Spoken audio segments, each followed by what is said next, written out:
Aku Kisha Simangunsong. Aku Maya Valentina Vanis Tanggang. Nah, pada kesempatan kali ini kami akan mengerjakan tugas agama yang diberikan oleh Ibu Eki Sitanggang, yaitu mewawancarai orang dewasa mengenai pendapat mereka akan perkembangan teknologi zaman sekarang. Maka dari itu, tunggu kelanjutannya ya.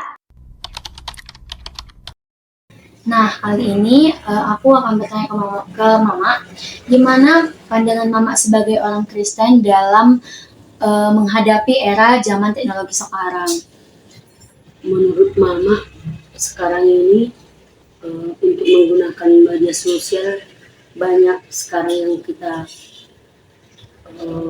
dapat dari situ. Contohnya seperti Mama kalau melihat media sosial bisa Mama melihat contohnya yang mendengar firman Tuhan melalui khotbah YouTube seperti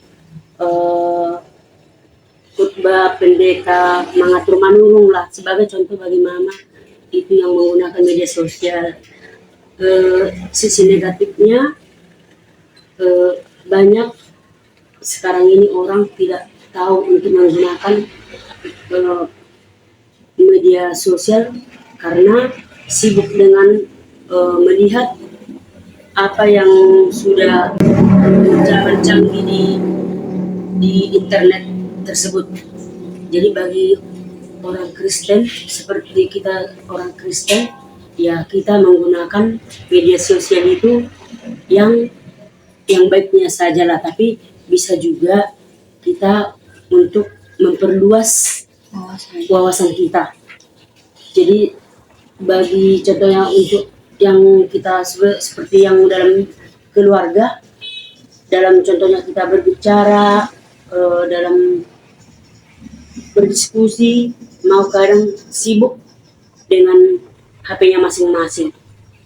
Seperti itu yang tahu Mama dalam perkembangan zaman pada saat ini. Baiklah teman-teman, itulah pendapat orang tua saya mengenai bagaimana tanggapannya sebagai orang Kristen dalam perkembangan teknologi zaman sekarang.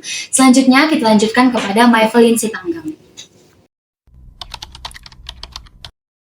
Di sini kan kami ada tugas agama nih, Mak, yaitu mengenai bagaimana tanggapan orang dewasa terhadap teknologi zaman sekarang. Jadi aku bertanya, bagaimana nih tanggapan Mama mengenai teknologi zaman sekarang ini, tapi dalam hal kita sebagai orang Kristen?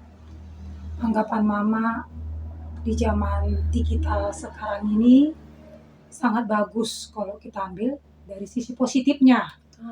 Contohnya, apabila kita kurang sehat, kita bisa mendengar atau melihat dari aplikasi kita tentang renungan firman Tuhan melalui pendeta. Satu, melalui mendengar puji-pujian. Baru kita bisa lebih fokus mendengarkan firman Tuhan melalui aplikasi yang ada di handphone kita. Kita lebih terhibur apabila kita ada masalah. Kita bisa buka aplikasi Alkitab yang ada di handphone kita. Kita bisa mendengarkan lagu puji-pujian. Kita mendengarkan bisa khotbah pendeta yang ada di aplikasi kita. Apabila juga kita di Sudako termenung, kita buka aja aplikasi nyanyi puji-pujian agar kita bisa mendekatkan diri sama Tuhan, bisa kita penyegaran iman di dalam hati kita setiap saat.